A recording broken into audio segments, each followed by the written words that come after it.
Hello everyone, आप सभी का स्वागत है टीचिंग गोल्स के इस लर्निंग प्लेटफॉर्म पर। उम्मीद है आप सभी लोग अच्छे होंगे। सो एचपीएससी पेडागोजी आपका चला हुआ है, जिसके अंदर कंटेंट मैं आपको करवा चुकी हूँ, जिसकी सेपरेट यहाँ पे प्लेलिस्ट है।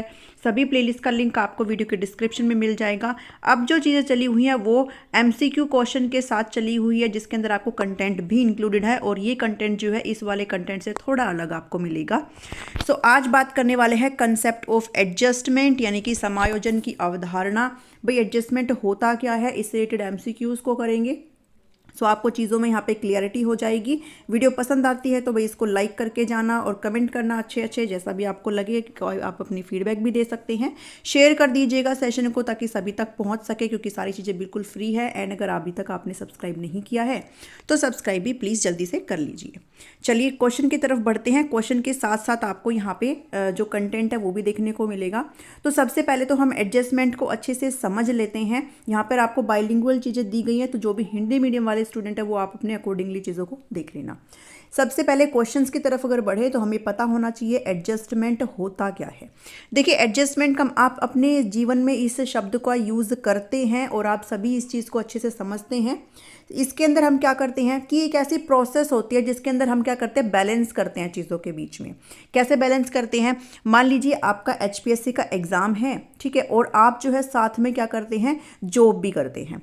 अब आपको अपने प्रिपरेशन के लिए यहाँ पे टाइम निकालना पड़ेगा। अब एक तो चीज़ ये है कि आप क्या निकाल लें, टाइम निकाल लें कैसे भी करके, चाहे अपने आप किसी भी चीज़ में कटौती करके आप कुछ भी कर सकते हैं। आपको अगर जुनून है नौकरी का तो आप बिल्कुल टाइम निकालेंगे। और दूसरा ऑप्शन यहाँ पे ये है कि आप ये कह करके छोड़ दे चीज़ों को कि भाई मेरे से नहीं होगा। तो यहाँ पे अगर आप चीज़ों में एडजस्ट करते हैं, अगर आप अपने टाइम यहाँ पे निकाल पाते हैं, अगर आप ऐसे रोना धोना यहाँ पे नहीं करते हैं, आप अगर अपने काम में अगर कटौती करते हैं, या फिर अपने किसी भी चीज़ में, या लाइक खाने में कर ली, सोने में कर ली, जो भी चीज़ें हैं, और आपने अगर टाइम निकाल लिया, तो आपने क्या कर दिया, यहाँ पे एडजस्टमेंट कर लिया, आपने सिचुएशन के प्रति खुद को ढाल लिया, आपने यहाँ पे समायोजन कर लिया। और अगर आप यहाँ पर रोना धोना लगाए रखते हैं कि नहीं भी मेरे से नहीं हो सकता, मेरे पास तो टाइम नहीं है, या ये नहीं है, मेरे पास सोर्स नहीं है, ठीक है, आप अगर आप देखें ही ना, भाई आपके सामने बहुत सारी चीज़ें यूट्यूब पे ऑलरेडी फ्री में हैं, तो आप इस चीज़ पे जाएं ही ना, बल्कि जाने से पहले ये कह दे भाई मेरे से ये नहीं होगा, तो वो कहीं ना कहीं आपने क्या कर लिया, यहाँ पे आप एडजस्टमेंट यहाँ पे नहीं कर पाए, आप समायोजन यहाँ पे नहीं कर पाए हैं, बल्कि आप यहाँ पे क्या कर गई, इधर जो है वो माल एडजस्टमेंट हो गया, यानी कि कुसमायोजन हो गया।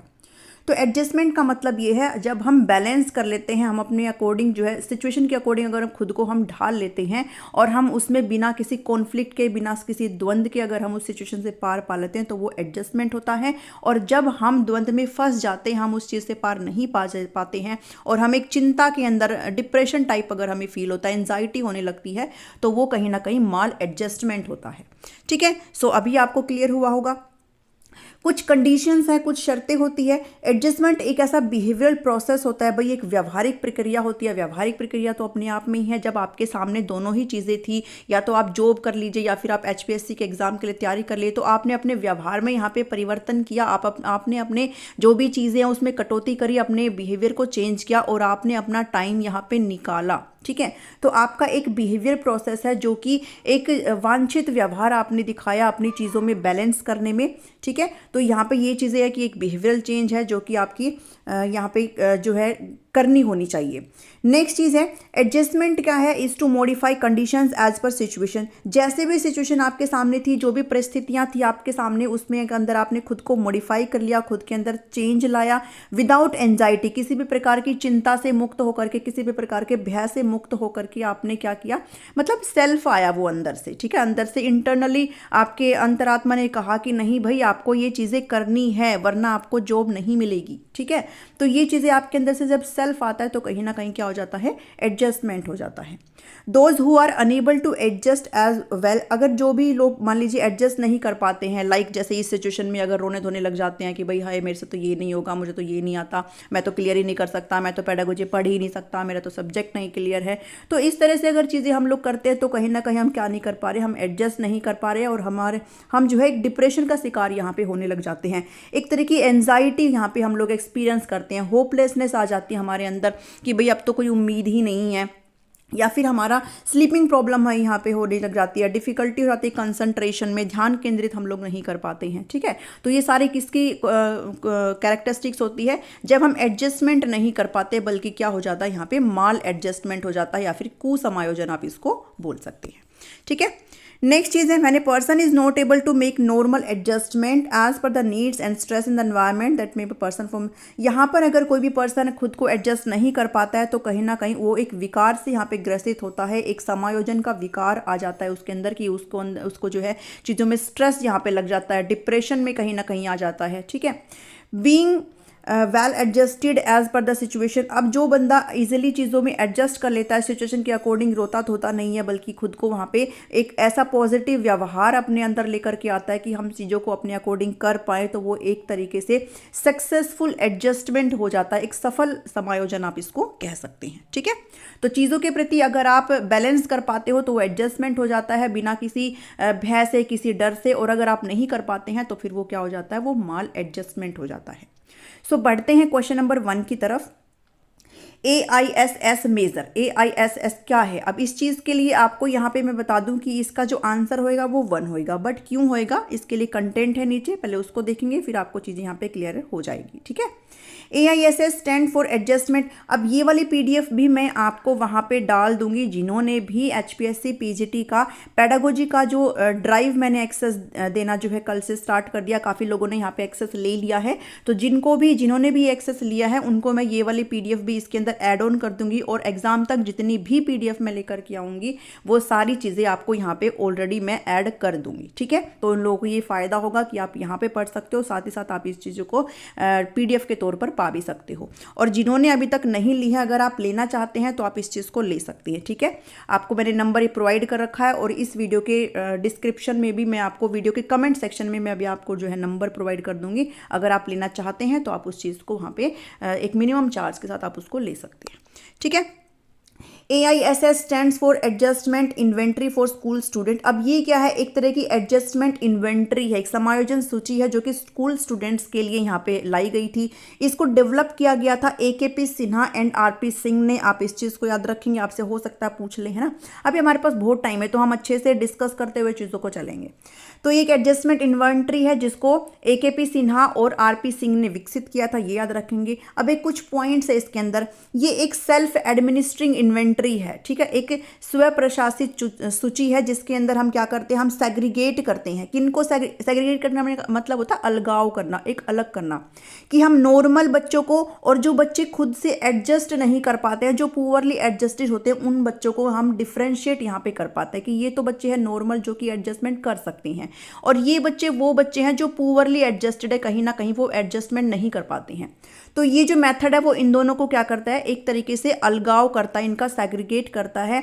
ठीक है, और ये देखता है कि किस एरिया में बच्चे यहाँ पे एडजस्टमेंट नहीं कर पा रहे। इसके 5 एरिया यहाँ पे बताए गए हैं, एडजस्टमेंट के समायोजन के 5 क्षेत्र यहाँ पे बताए गए हैं, जो कि होम है, हेल्थ है, सोशल है, इमोशनल एंड एजुकेशनल। और आपसे ऊपर क्वेश्चन में इसी से ही क्वेश्चन पूछा गया है कि कौन कौन से एडजस्टमेंट के यहाँ पे एरिया हैं। ठीक है, तो ये जो मेथड है, ये AISS, ये एक एडजस्टमेंट इन्वेंट्री है जो कि इन 5 एरिया के अंदर ये देखता है कि कौन से नॉर्मल बच्चे और कौन से जो है पुअरली एडजस्टेड बच्चे हैं, जो खुद से जो है एडजस्टमेंट करने में कहीं ना कहीं बिलो है या फिर लो है। ठीक है, तो ये मेथड है, ये हेल्प करता है to identify students who are not well adjusted. ये बताता है कि कौन बच्चे यहाँ पे वेल एडजस्टेड नहीं है, सिचुएशन के प्रति खुद को ढाल नहीं पाते हैं, कहीं ना कहीं लो रहते हैं, और उनको जो भी एडिशनल काउंसलिंग और थेरेपी की ज़रूरत होती है उनको, ताकि वो टाइम टू टाइम प्रोवाइड करी जा सके। ठीक है, तो इसका सेग्रीगेशन का मतलब ये है, इनको नॉर्मल बच्चों को और पुअरली एडजस्टेड बच्चों को सेग्रीगेट करने का मतलब ये है कि जो बच्चे एडजस्टमेंट नहीं कर पा रहे उनको कहीं ना कहीं टाइम टू टाइम एक तरीके से हम उपचार प्रोवाइड कर सके, उनको एक काउंसलिंग थेरेपी यहाँ पे प्रोवाइड कर सके। तो ये एक तरीका है, ये एक मेथड है इस चीज़ को करने का। इसके अंदर इंग्लिश एंड हिंदी दोनों ही चीज़ों को यूज़ करा गया है। इसके अंदर 102 आइटम होते हैं। कुछ फैक्ट बेस्ड चीज़ें आपसे पूछी जा सकती है, तो इसके अंदर आपको पता होना चाहिए कितने आइटम होते हैं। 102 आइटम होते हैं। Each one calls for a, और इससे जो बच्चों से है यस एंड नो में रिस्पॉन्स लिया जाता है। बच्चों से क्वेश्चन पूछे जाएंगे और बच्चों को आंसर करना होता है या तो यस या फिर नो में, और ये जो है बताता है कि बच्चे कितना एडजस्टेड है और बच्चे कितना एडजस्टेड नहीं है। ठीक है, scoring keys are use to determine, जो भी बच्चे ने यहाँ पे फिर स्कोर किया होगा, जैसे बच्चों से क्वेश्चन पूछा गया, बच्चों ने यस और नो में जवाब दिया, ठीक है, और जिनका हाई स्कोर होगा इसका मतलब ये है कि कहीं ना कहीं बच्चे एडजस्टमेंट नहीं कर पा रहे हैं। भाई ऑब्वियसली बात है, अगर हम कुछ ऐसे तरीके से क्वेश्चन पूछ रहे हैं, अगर बच्चे का स्कोर उसमें हाई है, ठीक है, बच्चे का स्कोर हाई है, तो इसका मतलब यह है कि बच्चा यहाँ पे एडजस्टमेंट कहीं ना कहीं नहीं कर पा रहा है। और अगर बच्चे का स्कोर लो है इन क्वेश्चंस में, तो बच्चा कहीं ना कहीं एडजस्टमेंट यहाँ पे कर पा रहा है, ठीक है। तो चीज़ों को डिफ्रेंशिएट यहाँ पे कर दिया जाता है ताकि बच्चों को जो भी एडजस्टमेंट नहीं कर पाते उनको टाइम टू टाइम यहाँ पे उपचार प्रोवाइड किया जा सके। अभी समझे यहाँ से। उसके बाद तो इसका जो करेक्ट आंसर बन जाता है वो आपका ऑप्शन नंबर 1 बन जाता है कि इसके अंदर आपका इमोशनल एरिया आता है, एजुकेशनल एरिया आता है एंड सोशल एरिया इसमें अंदर आता है, ठीक है। नेक्स्ट क्वेश्चन पर चलते हैं। Question number 2, in transdisciplinary type of integration the role of teacher happens to her that of, एक अंतःविषयक प्रकार के एकीकरण में शिक्षक की भूमिका क्या होती है? स्पेशलिस्ट की होती है, को लर्नर की होती है, जर्नलिस्ट की होती है, फिर फैसिलिटेटर की होती है। अब यहाँ पे बच्चे जनरली कंफ्यूज हो जाते हैं क्योंकि ये भी एक पॉजिटिव टर्म होती है और ये भी एक क्या है, पॉजिटिव टर्म होती है। बट NCF 2005 यहाँ पे ये बताता है कि जो टीचर की भूमिका होती है वो कहीं ना कहीं एक को लर्नर की भूमिका होती है, एक सह शिक्षार्थी की भूमिका होती है। तो ऑप्शन नंबर 2 यहाँ पे क्या है, सही है, ठीक है। इसको भी एक्सप्लेनेशन करके यहाँ पे दिया है मैंने कि रोल क्या है टीचर्स के। अब भाई बहुत सारे रोल होते हैं, अब एक क्वेश्चन के अंदर आपको यहाँ पे बहुत सारे क्वेश्चन निकल सकते हैं, इसलिए मैं आपको यहाँ पे चीज़ें ऐसे प्रोवाइड करूँ कि हमारे पास काफ़ी टाइम है, तो आप PDF भी अवेल कर सकते हो अगर आप करना चाहते हो तो, ठीक है। सबसे पहला रोल है यहाँ पे कम्युनिकेट करना नॉलेज को। भाई एक टीचर है, अगर आप अध्यापक बनेंगे तो आप जो है 9th to 12th के बच्चों को यहाँ पे पढ़ाएंगे, तो आपको नॉलेज को कम्युनिकेट करना आना चाहिए। डिसिप्लिन बच्चों के अंदर, आप जो अनुशासन है आप वो बच्चों के अंदर बनाए रखें, ऐसा आपका यहाँ पे भूमिका होनी चाहिए है। लर्नर सेंटर्ड यहाँ पे सारी चीज़ें होनी चाहिए, एक्टिविटी बेस्ड चीज़ें होनी चाहिए ताकि बच्चा खुद से करके सीखे, बस आप थोपे ना उनके ऊपर कि भाई लो मैंने ये पढ़ा दिया और तो अब तुम इनको रट लो, नहीं, चीज़ें जो है एक्टिविटी बेस्ड होंगी, बच्चा खुद से करके सीखेगा। जो भी लर्निंग होगी वो इंटरैक्टिव लर्निंग होगी, यानी कि टीचर और चाइल्ड दोनों की तरफ से इंटरेक्शन होगा। ऐसा नहीं है कि टीचर यहाँ पे जो टीचर का रोल दिए गए हैं और वो क्या है, इंटरैक्टिव लर्निंग यहाँ पे होनी चाहिए कि दोनों तरफ से इंटरेक्शन होना चाहिए, चाहे टीचर हो चाहे फिर स्टूडेंट हो। ऐसा नहीं हो कि टीचर ही बस बोल करके चला गया और बच्चे के माइंड में या फिर दिमाग में जो कुछ भी क्वेश्चंस रह गए वो कहीं ना कहीं बच्चा पूछ नहीं पाया। तो इंटरैक्टिव यहाँ पे लर्निंग होनी चाहिए है, ये टीचर को इंश्योर करना चाहिए है। गिव प्राइमेसी टू चिल्ड्रन, अब बच्चे की क्या रिक्वायरमेंट है, बच्चे की क्या अंडरस्टैंडिंग है, बच्चे ने क्या एक्सपीरियंस किया है, उसकी आवश्यकताएं क्या है, उसको यहाँ पे प्राइमेसी देनी पड़ेगी, उसको यहाँ पे प्रधानता टीचर को देनी पड़ेगी, क्योंकि टीचर जो है सब कुछ चीज़ें किसके लिए कर रहा है, बच्चों के लिए कर रहा है, चाइल्ड के लिए कर रहा है। तो इसलिए यहाँ पे ये रोल हो जाता है टीचर का कि सारी चीज़ें बच्चों की यहाँ पे सुनिश्चित की जाए। In transdisciplinary type of integration role of teacher is co learner, यानी कि इन जो भी ट्रांसडिसिप्लिनरी का मतलब होता है कि हम चीज़ों को एक तरीके से ना पढ़ाएं बल्कि सारी चीज़ों को ना लिंक करते हुए सारी चीज़ों को हम बच्चों को पढ़ाएं, ठीक है। तो इसके अंदर जो टीचर की भूमिका होती है वो को लर्नर की होती है, टीचर भी साथ के साथ यहाँ पे लर्न कर रहा है, एक तरीके से लर्नर ही है, ठीक है। फोकस करना on how well the students है, बच्चे ने कितना टॉपिक को अच्छे से पढ़ा है, बच्चा उस चीज़ को अप्लाई कर पा रहा है कि नहीं कर पा रहा है, बच्चों को मोटिवेट करने का काम यहाँ पे टीचर का होता है। और ऐसे बच्चों के साथ टीचर को काम करना चाहिए कि बच्चों का इंटरेस्ट यहाँ पे निकल के आए। भाई आप मान लीजिए क्लास में एक तो आप जाकर के पूछे कि बच्चों बताओ आपको क्या पढ़ना है, कैसे पढ़ना, और एक आप अपने खुद ही गाने लग जाए, बच्चों का इंटरेस्ट ही नहीं जगा तो फिर क्या फ़ायदा उस लेक्चर को लेने का, है ना। क्योंकि यहाँ पे छोटे बच्चे नहीं है, यहाँ पे बड़े बच्चों को आप पढ़ाओगे तो यहाँ पे बच्चे के ट्रू पोटेंशियल को अचीव किया जा सके, इसलिए उनके इंटरेस्ट के बेस पे भी जो टीचर है उनको चलना चाहिए। नेक्स्ट क्वेश्चन है question number 3, The teacher plays a vital role in presenting the problem and solving the problem by the student. Which of the following are the roles of a teacher? यहाँ पे teacher का क्या एक तरीके से role है कि teacher ने यहाँ पे एक स्पेसिफिकली रोल प्ले किया है कि आप प्रॉब्लम लाते हो बच्चे के सामने, समस्या लाते हो, उस समस्या को सॉल्व करते हो, ठीक है, सॉल्व करते हैं बच्चे उस समस्या को यहाँ पे सॉल्व कर रहे हैं। तो यहाँ पे टीचर का रोल क्या है? टीचर का रोल क्या है? क्रिएट करना एक फियर फ्री एटमॉस्फेयर। बिल्कुल ये सही बात है कि हमें एक ऐसा वातावरण बच्चों के लिए क्रिएट करना चाहिए जिसमें बच्चे का भय मुक्त वातावरण, ठीक है, भय मुक्त वातावरण बच्चों को यहाँ पे प्रदान करना चाहिए ताकि बच्चे जो है इंटरेक्टिव हो सके, बच्चे जो है अपने इंटरेस्ट के साथ चीज़ों को ला सके। Reject the school for the education, reject तो हो ही नहीं सकता, ठीक है। हम अब ये तो बहुत गलत लाइन है कि मेंटली रिटार्टेड जो बच्चे होते हैं उनके लिए हम स्कूल जो है एजुकेशन को रिजेक्ट कर दे। डीमोटिवेट भी हम नहीं कर सकते हैं, और गाइड ओनली फ्यू बच्चों की भी हम सिर्फ गाइड नहीं कर सकते हैं। तो ऑप्शन नंबर 1 आपका सीधे तौर पर बिल्कुल सही है कि हमें एक ऐसा एनवायरनमेंट बच्चों के लिए क्रिएट करना चाहिए जो कि फियर फ्री हो, ठीक है। नेक्स्ट क्वेश्चन है, which of the following statement about the role of a teacher in a constructive classroom. अब टीचर का क्या रोल है एक कंस्ट्रक्टिव क्लासरूम में। कंस्ट्रक्टिव क्लासरूम मतलब क्या होता है, एक रचनावादी कंस्ट्रक्टिविज्म में हम लोग क्या पढ़ते थे कि बच्चे जो है अपने ज्ञान का निर्माण स्वयं करते हैं, अपनी नॉलेज को जो है कंस्ट्रक्ट खुद से करते हैं। ये सारी चीज़ें मैंने आपको करवाई हुई हैं, अगर आप उसमें जाएंगे थ्योरी वाले पार्ट में तो आपका जो पहली प्लेलिस्ट है उसमें आपको चीज़ें समझ में आ जाएंगी। तो यहाँ पे जो टीचर का रोल क्या है, teacher should be critic body. क्या टीचर को एक आलोचक होना चाहिए? बिल्कुल नहीं, ये गलत बात है। टीचर यहाँ पे आलोचना किसी भी तरीके से बच्चे की नहीं कर सकता है। Teacher should favour good student, सिर्फ अच्छे स्टूडेंट को फेवर करना चाहिए, ये भी बहुत गलत बात हो जाएगी। फिर बेचारे जो कहीं ना कहीं चीज़ों को समझ नहीं पाते हैं, जिनको एक्स्ट्रा एफर्ट लेने की जरूरत पड़ती है, उन बच्चों का क्या होगा। Teacher should have friendly attitude, बिल्कुल ये सही बात है कि टीचर का जो व्यवहार है वो एक तरीके से फ्रेंडली होना चाहिए, मित्रवत व्यवहार होना चाहिए, ताकि बच्चे भी चीज़ों को इफेक्टिव तरीके से सीख सके, ठीक है। टीचर को डिस्टेंस भी मेंटेन, यहाँ पे भाई टीचर किस लिए अपॉइंट हो, आप लोग किस लिए अपॉइंट होंगे, बच्चों के लिए होंगे तो आप उनसे डिस्टेंस कैसे बना सकते हो, ठीक है। तो ऑप्शन नंबर 3 यहाँ पे क्या हो जाता है, सही हो जाता है। चीज़ों को एलिमिनेट करना सीखिए, ऑप्शंस को एलिमिनेट अगर आप करना सीख जाएंगे तो आपको काफ़ी ईजी रहेगा। अब कुछ रोल्स है टीचर के, टीचर को और क्या क्या चीज़ें करनी चाहिए जो कि आपके लिए एडिशनल मैंने यहाँ पे प्रोवाइड किया है। Teacher should behave affectionately and kindly with them, बच्चे के साथ और सौहार्दपूर्ण व्यवहार, मतलब टीचर को एक ऐसा बिहेवियर क्लास में शो करना चाहिए कि बच्चे के लिए एक रोल मॉडल का काम करे। अगर आप ही कोई ऐसा व्यवहार शो करेंगे कि बच्चे उस चीज़ को अपनाएंगे और एक नेगेटिव इंपैक्ट उसके ऊपर डालेंगे, तो बच्चे के साथ अफेक्शनेटली हमें चीज़ों को करना है, उनकी प्रॉब्लम को लिसन करना है और केयर उनको दिखाना है, उनको ये बताना है कि हाँ भाई आपकी जो भी समस्या हमारे लिए वैल्यूएबल है, तो उनकी प्रॉब्लम को आप सुनिए। क्योंकि ये जो स्टेज है आप सभी को पता है, टीन स्टेज के बच्चे हैं, एडोलेसेंट स्टेज के बच्चे हैं, तो इनकी अपनी अलग समस्याएं होती है। तो एक टीचर को चाहिए कि उनकी समस्याओं को सुने ताकि उनको टाइम रहते ही अच्छे से चीज़ें समझ में आ जाए। Show interest in answering their every type of questions, बच्चे जब क्वेश्चन पूछते हैं तो आपको उसमें इंटरेस्ट दिखाना होगा कि हाँ आपके जो भी क्वेश्चन है वो हमारे लिए वैल्यूएबल है, आप हमसे क्वेश्चन पूछ सकते हो, ताकि हम आपको अकॉर्डिंगली जो है चीज़ों को आंसर कर पाए। रिमेन काम इनफ, यहाँ पर आप देखिए ये जो एडोलेसेंस की जो स्टेज होती है इसके अंदर बच्चे को गुस्सा बहुत जल्दी आता है, जो मैं आपको बार बार बता चुकी हूँ। तो आपका काम क्या है, आपका एज ए टीचर यहाँ पे बिल्कुल शांत रहने का काम है, और उनकी गलतियों में कहीं ना कहीं मतलब उनको आपको डांटना नहीं है, आप उसको एक इफेक्टिव तरीके से उनको बता सकते हो, ठीक है। उनकी मिस्टेक्स को आप अंडरस्टैंड करवा सकते हो, सिर्फ डांटना, डपटना, थप्पड़ मारना यही सारी चीज़ें नहीं आती है, आप उनको एग्जाम्पल सेट करके दे सकते हो, ठीक है। फैसिलिटेट करना चिल्ड्रन की लर्निंग को, दैट हेल्प्स टू, ताकि बच्चे जो है अपने ज्ञान का निर्माण खुद से कर पाए, उनको करने के लिए चीज़ें आप प्रोवाइड करें। प्लेंटी ऑफ अपॉर्चुनिटी, बहुत सारी अपॉर्चुनिटी आप उनको करके दो ताकि बच्चे अपना जो अंडरस्टैंडिंग और नॉलेज है उसको शेयर कर पाए।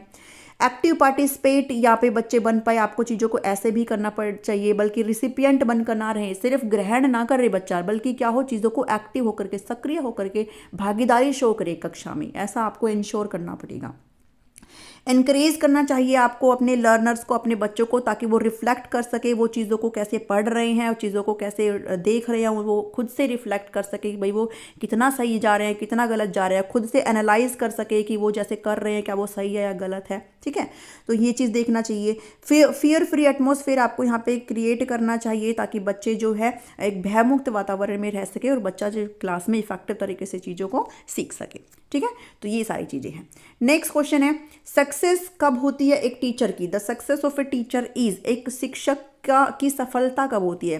हाई अचीवमेंट ऑफ, जब बच्चा जो है आपका जो लर्नर है, आपका जो स्टूडेंट है वो हाई अचीवमेंट लेकर के आता है तब होती है, या फिर हाई लेवल ऑफ एस्पिरेशंस, आकांक्षाओं का एक हाई लेवल, हिज और हर पास्ट अचीवमेंट, या फिर हिज और हर गुड टीचिंग, तो आप एक टीचर है, आप एक शिक्षक है, तो अगर आपकी टीचिंग यहाँ पे अच्छी है तो आप कहीं ना कहीं एक सक्सेस आपके अंदर आ जाती है। अगर आपकी टीचिंग अच्छी है तो आप चीज़ों को इफेक्टिव तरीके से डिलीवर कर पाएंगे, और अगर आप चीज़ों को अच्छे से डिलीवर कर पा रहे हैं तो जो स्टूडेंट है वो अच्छे से चीज़ों को कर पाएंगे, फिर चाहे उनका फिर वो अचीवमेंट अपने आप ही ले लेंगे अगर आपकी टीचिंग अच्छी है तो। ठीक है, तो success of a teacher is option number 4। Next question है, if a student ask a wrong question in the class then what will you do. अब ये बहुत मतलब इंपॉर्टेंट क्वेश्चन बन जाता है। क्यों बन जाता है? अब आप इसको आराम से आंसर कर सकते हो, बट ना कहीं हमें चीज़ों को समझना चाहिए कि अगर आपके क्लास में कोई बच्चा है, उसने एक गलत आंसर क्वेश्चन पूछ लिया है तो आप क्या करोगे? स्कोल्ड करोगे, उसको डांटोगे बच्चों को कि भाई ये क्या पूछ लिया, चल बैठ जा यहाँ से, चल भाग जा यहाँ से, ऐसे कुछ बोलोगे, डांट दोगे?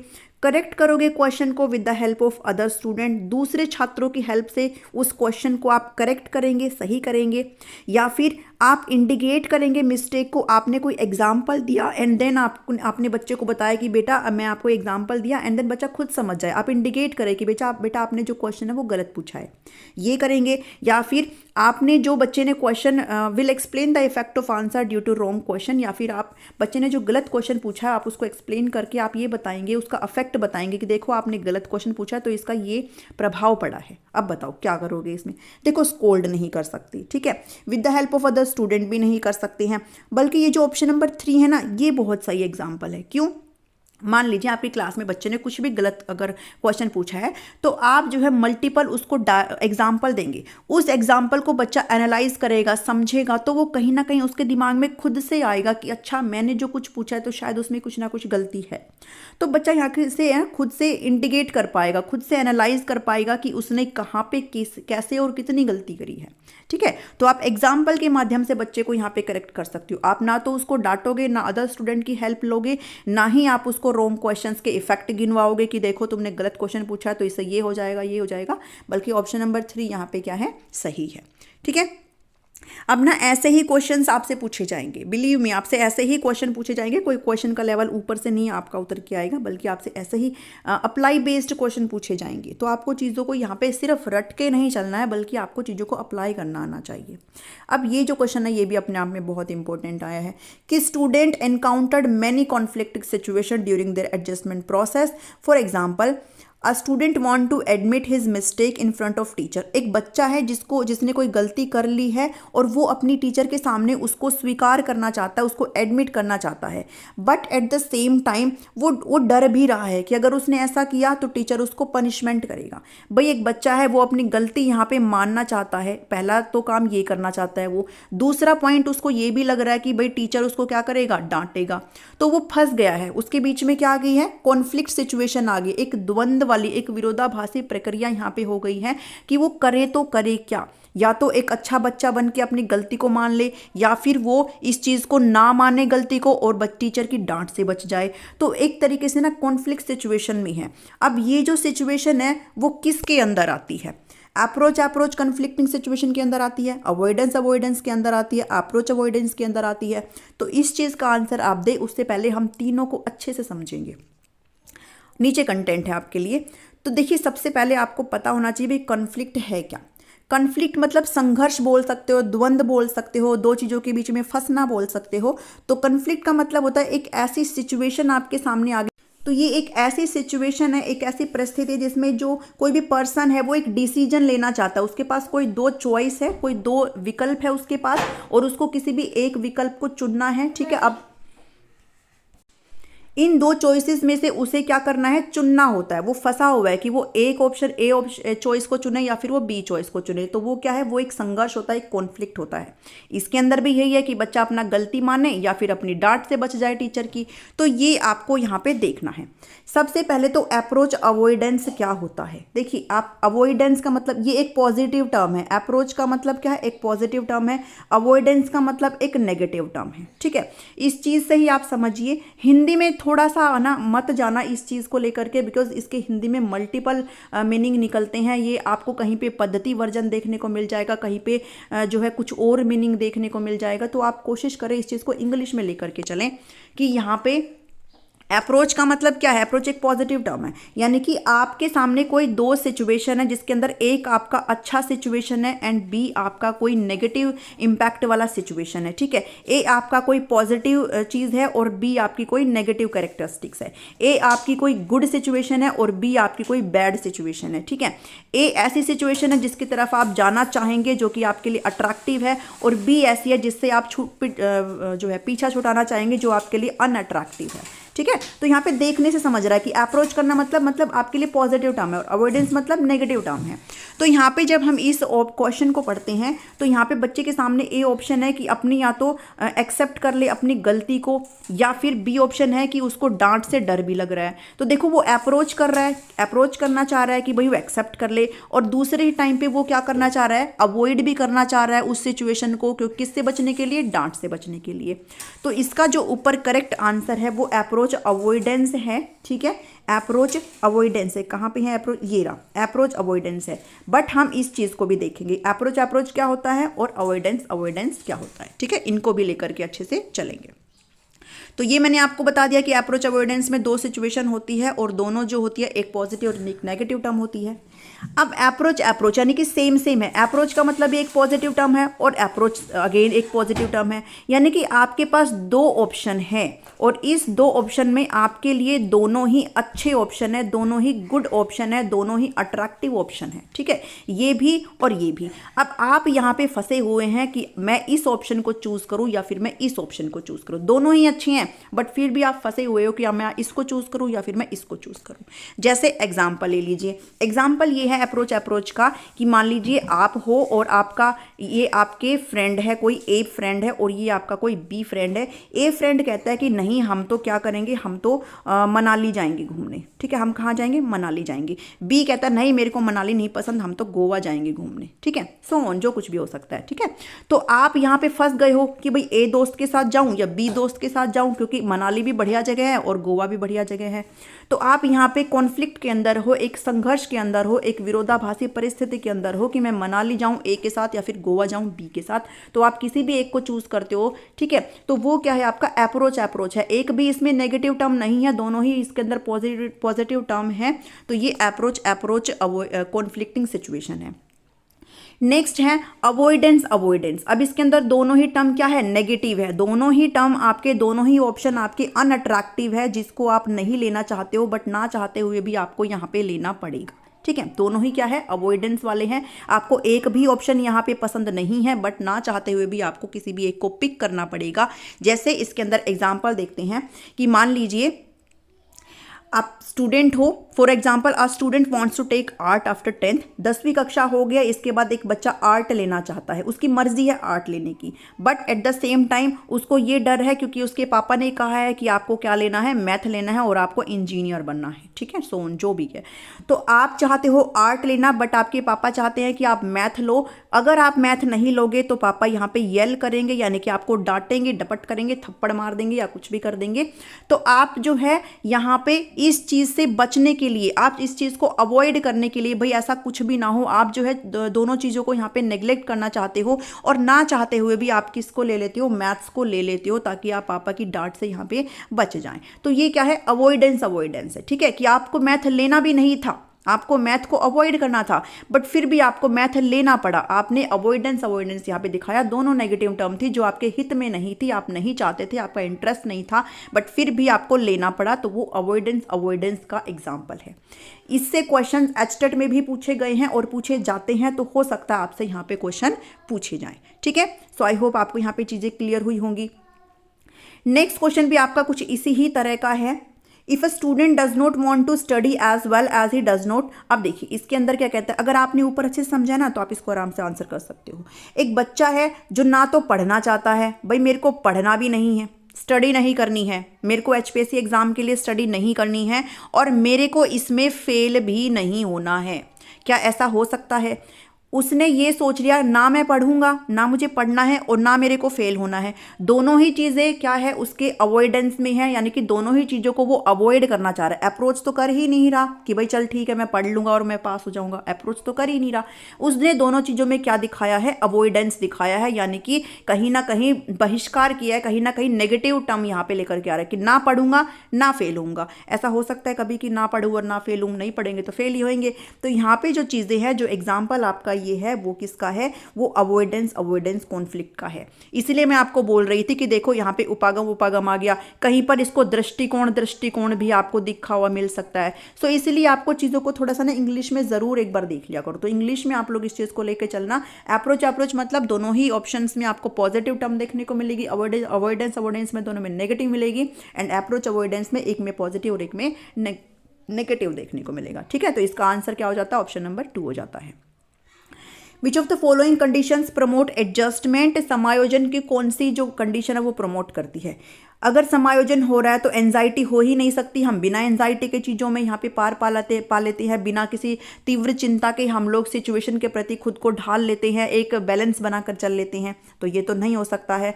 गिल्ट का यानी कि अपराध बोध का भी नहीं होता है, फियर बीमारी का डर नहीं होता है, बल्कि हम लोग किसी भी तरह के भय और चिंता से यहाँ पे मुक्त होकर के हम लोग एडजस्टमेंट करते हैं, हम लोग समायोजन करते हैं, तो वो क्या है, एक कंडीशन होती है। ठीक है, जब हम एडजस्टमेंट करते हैं तो हमें किसी भी तरह का भय नहीं होता, चिंता से मुक्ति रहती है।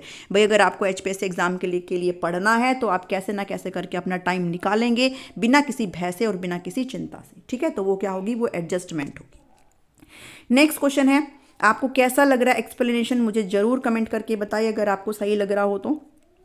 विच element of maladjustment is specially related to decision making, यानी कि समायोजन के किस तत्व, कुसमायोजन है ये। ठीक है, माल एडजस्टमेंट का मतलब क्या है, जब आप जो है बैलेंस कर पाते हो, और जब आप बैलेंस नहीं कर पा रहे हो तो एडजस्टमेंट नहीं होता है, बल्कि क्या हो जाता है, माल एडजस्टमेंट हो जाता है। भाई एडजस्टमेंट नहीं होगा तो माल एडजस्टमेंट होगा, जो कि अपने साथ डिप्रेशन लेकर के आता है, स्ट्रेस लेकर के आता है, एंजाइटी लेकर के आता है, कॉन्फ्लिक्ट लेकर के आता है। ठीक है, ये सारी चीज़ें वो अपने साथ लेकर के आता है। तो कौन सा एलिमेंट है, maladjustment is specially related to decision making, यानी कि निर्णय लेने से संबंधित कौन सा एलिमेंट है। निर्णय नहीं ले पा रहे हो आप, तो स्ट्रेस है, फ्रस्ट्रेशन है, एंजाइटी या फिर कॉन्फ्लिक्ट है। तो इसके अंदर सीधा सीधा क्या है, कॉन्फ्लिक्ट है, यानी कि आप द्वंद्व में फंस चुके हो, आप एक तरीके से टकराव में हो किसी भी दो ऑप्शन के बीच में कि मैं ये करूं या वो करूं, मैं ये डिसीजन आप लोग नहीं ले पा रहे हो। तो किस चीज़ में फंसे हुए हो, एक तरीके से कॉन्फ्लिक्ट में फंसे हुए। ठीक है, तो कॉन्फ्लिक्ट इसका करेक्ट आंसर है। नेक्स्ट, मैंने यहाँ पे बहुत सारी चीज़ों को अच्छे से एक्सप्लेन भी किया है। अगर आप पीडीएफ को एक्सेस कर पाते हैं, अगर आप लेते हैं पीडीएफ को, तो आप मेरे बताए हुए नंबर पे जो कि आपको पिन मिल जाएगा कमेंट के अंदर, तो आप वहाँ पे जाके ले सकते हो और आप इन चीज़ों को अच्छे से पढ़ भी सकते हो। तो माल एडजस्टमेंट कब होता है, जब हम एडजस्टमेंट नहीं कर पाते हैं, हम चीज़ों में बैलेंस नहीं कर पाते हैं। ठीक है, तो वो हमारा क्या हो जाता है, कुसमायोजन हो जाता है। इसके बहुत सारे क्या है, अभिव्यक्ति निम्न है कुसमायोजन की। को समायोजन नहीं है, ये कुसमायोजन है। ठीक है, अगर हम समायोजन नहीं कर पा रहे हैं तो कुसमायोजन होगा, और हमारे साथ साथ क्या आएंगी, स्ट्रेस आएंगी। हम जो है एक तरीके से तनाव में फील करेंगे, एक चिंता हमारे सामने उभर करके आएगी, एंजाइटी आएगी हमारे साथ कि मैं एचपीएससी के लिए खुद को एडजस्ट नहीं कर पा रहा हूँ, मैं पढ़ नहीं पा रहा हूँ। तो आप स्ट्रेस में आ जाएंगे, आप डिप्रेशन में आ जाएंगे, आपको एंजाइटी हो जाएगी, चिंता हो जाएगी बहुत सारी कि अब मैं पास होऊंगा कि नहीं होऊंगा, कैसे करूँगा सारी चीज़ों को, है ना, वो सारी चीज़ें आपके साथ इंक्लूड होकर के आएंगी। फ्रस्ट्रेशन कहीं ना कहीं आएगी, अगर आप पास नहीं होते हो, आपको पहले से ही भय हो जाता है कि भाई अगर मैं पढ़ूंगा नहीं तो मैं पास नहीं होऊंगा, तो फिर आप क्या निकालोगे, अपनी जो फ्रस्ट्रेशन है, जो अंदर की जो घड़बड़ाहट है, आप उसको निकालेंगे, फ्रस्ट्रेटेड रहेंगे सारा दिन, है ना, ऐसा व्यवहार आप शो करेंगे जो कि एक पॉजिटिव व्यवहार नहीं है। कहीं ना कहीं डिप्रेस फील करेंगे, फियरफुल, एंग्जियस, गिल्टी या फिर एंग्री आप यहाँ पे फील करेंगे। कॉन्फ्लिक्ट हो जाएगा, आप चीज़ों में यहाँ पे फंस जाएंगे कि अब मैं नौकरी छोड़ के तैयारी करना शुरू कर दूं या फिर मैं नौकरी के साथ साथ ही तैयारी कर सकता हूं। तो इन चीज़ों में आप कहीं ना कहीं एक टकराव में रह जाएंगे, चीज़ों में फंस जाएंगे। ठीक है, तो इस चीज़ को आप पढ़ लेना अच्छे से। In your class a student very often disturb peers, आपकी क्लास में एक बच्चा है, अब भाई एडोलेसेंस बच्चे हैं, टीन स्टेज के बच्चे हैं, तो यहाँ पे डिस्टर्बेंस तो क्रिएट करेंगे। तो आपकी क्लास में एक बच्चा है जो बहुत ज़्यादा डिस्टर्ब कर रहा है अपने सहपाठियों को, अपने पीयर्स को, तो आप एज ए टीचर क्या करोगे, तो क्या करोगे आप, get him out of class, आप उसको क्लास से बाहर निकाल देंगे, जैसा कि रेगुलर स्कूलों में करते हैं टीचर्स, बल्कि तो हमें ये नहीं करना है, हम उसको क्लास से बाहर नहीं निकाल सकते हैं। उसकी सीट को चेंज कर दोगे, तो नहीं, हम उसकी सीट को भी चेंज नहीं करेंगे। हम उसको क्वाइट रहने के लिए ये बोलेंगे तो ऐसे बच्चे क्वाइट तो रह ही नहीं सकते हैं। हम क्या करेंगे, उसको कुछ एक्स्ट्रा वर्क असाइन कर देंगे ताकि उसकी जो एनर्जी है वो उस काम को करने में कहीं ना कहीं रिलीज हो, ताकि वो बच्चों को परेशान ना करे। ठीक है, तो इसलिए ऑप्शन नंबर 4 इसका करेक्ट आंसर हो जाता है।